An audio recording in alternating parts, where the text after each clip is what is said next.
Well, welcome to week 3 of the Snowden Sampler Sew-Along. And this week we are going to be making 10 of this little present block right here. So you're going to get to come up with lots of fun little color combinations because there are quite a few of those blocks within the quilt. And I just want to point out that some of them are single, like here. Some of them are sitting next to this block here. And then there are a few that are sitting on top of this present here. So for this week we're going to do the top of this block, and another week we're going to do the bottom. So there is a seam right there, and you'll have to make sure you match those two colors up if you want them to look like how I have done them in the sampler.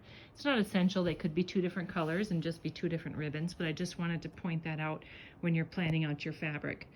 One other thing I wanted to mention is if you end up picking a directional print for this part right here, because of the method that I have you use to make your half square triangles, one side will be facing kind of right side up and the other side's going to be tilted 90 degrees. So as you can see, my little deer here is running sideways. So if that bothers you, you're going to want to pick a non-directional print, for example, like this little dot here.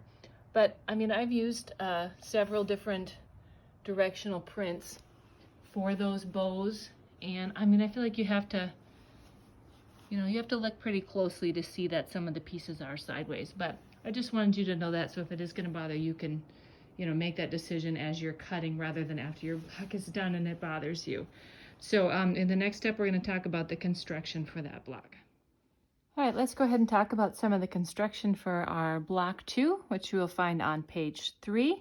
And as I mentioned, we're going to be making 10 of those blocks. So this set of cutting instructions is just for one block. So you'll have to repeat that 10 times to make those 10 blocks. And actually, it'll probably take you longer to cut than it will to sew because the blocks go pretty quick, but the cutting is kind of putsy. But as far as construction goes, if you begin on step 1, we're going to start with making the half square triangles. And if you've referred to the general instructions on page 1, I have just a little blurb here about how to do those. But I'm just going to give you a little quick rundown in person. So the method that I use is a method to avoid using any bias edges or dealing with bias edges. So what I do is you're going to lay them right sides together, and we're going to draw a diagonal line across the back side of the block. I'm choosing to do it on the lighter fabric so that I can see my line. And the pen that I'm using is this friction pen. I don't know, is the camera, did it focus on it? And the reason I like this one is because you can either erase the lines with this eraser, or you just simply iron it, which is a super fast way to erase. As soon as that heat touches the line, it just disappears. So I really like that pen.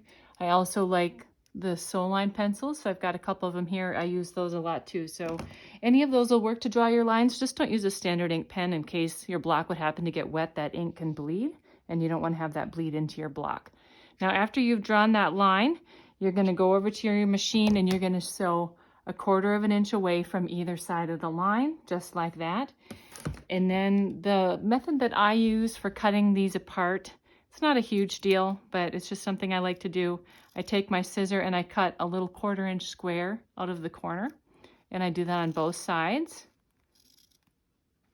I didn't quite get that cut. And then what you're going to do is use your rotary cutter to cut that apart. You could also use a scissor, but it's faster with a rotary cutter. And if you're using a lot of blocks, you can line them up with one of the lines on your mat, kind of like this one here where I have them on top of each other. And if you had a line on your mat and you line up that center line with the mat, then you can take your ruler and your cutter and cut a whole bunch of them at once, and it would go really fast. In this case, we're just doing, one block for each, one half square triangle for each block, so it's not that big of a deal. But now I'll show you why I had you cut that little square out of the corner, and that's so that when you open your block, you don't have any mess here in the corner. If you don't do that, you're going to end up with this hanging out on each little corner and have to trim all 4 of those. And I just think it's quicker and faster to do it the other way that I showed you, even though it's not totally essential. So after that, then you can go ahead and press this block and measure it and make sure that it's 2.5 inches. I don't know if you remember, we cut these 2 7/8 inches, and that diagonal seam always takes 3/8 of an inch. So that's how you know it's supposed to be 2.5. Then let's just talk about a couple other methods that you can use to make the half square triangles. If you want to, you can cut them apart like I have done here and sew them, but then you are dealing with bias all along this edge here, and sometimes that can cause stretching in your block. So let's lay this down here, and what that will look like, if you stretch this bias edge when you sew, that's going to cause these two corners to shrink in and this to be kind of elongated. So if that's kind of how your half square triangles turn out, then you know that you've been stretching that bias edge as you're working with it. So when I was first taught how to quilt, we were taught to avoid bias edges at all costs. Like, that was more evil than having to draw lines on everything, and that's just the method that I've stuck with. Now you can also mark the bed of your machine. As you can see here, I've used that tape that I talked about last week from Cluck Cluck Sew. If that's on the bed of your machine, then you can take the line, or the corner, just imagine that line's not here. In fact, we can just flip that over.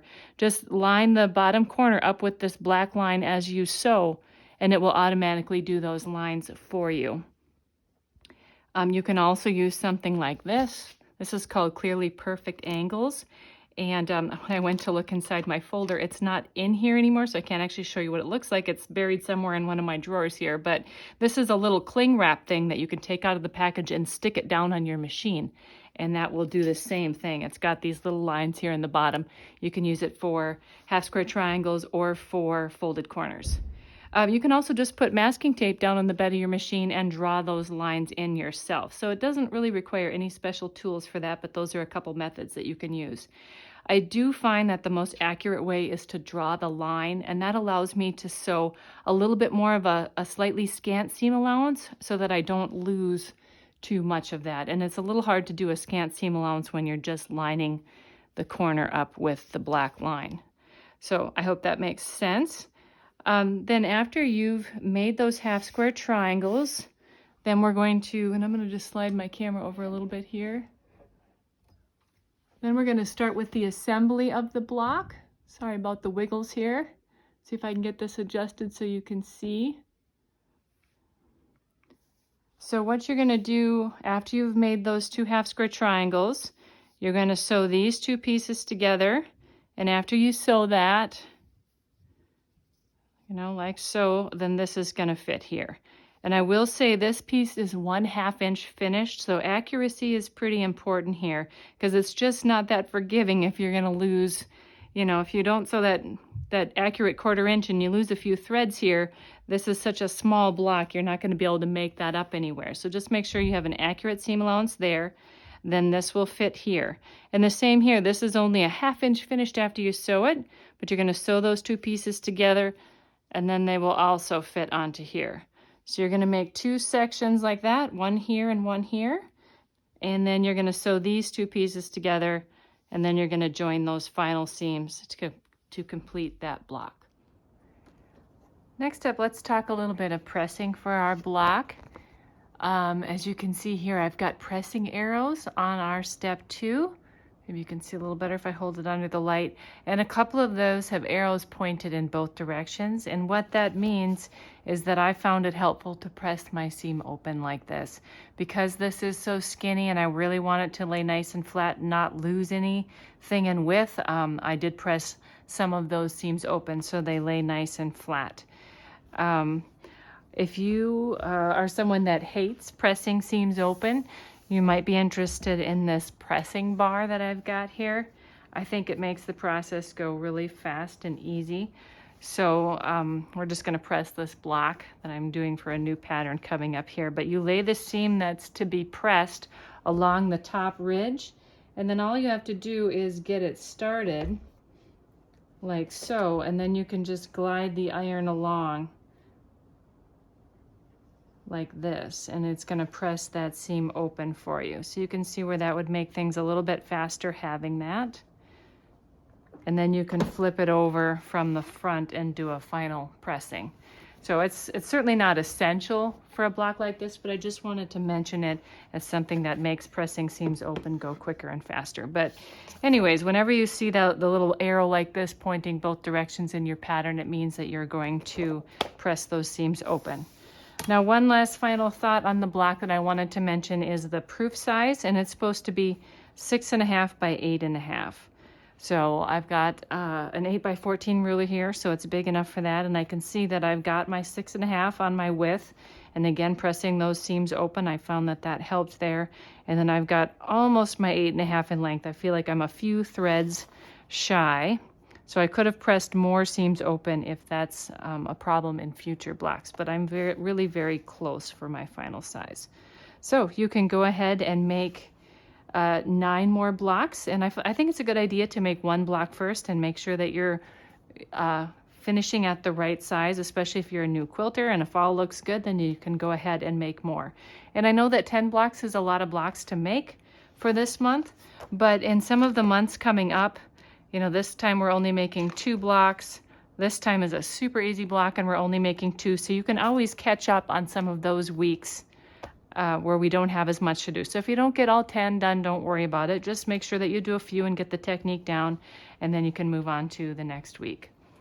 So thanks again for joining us for week 3 of the Snowed-In Sampler Sew Along, and I look forward to seeing some of the blocks that you've made. Make sure you tag me with the Snowed-In Sampler Sew Along hashtag. Thanks again for joining me.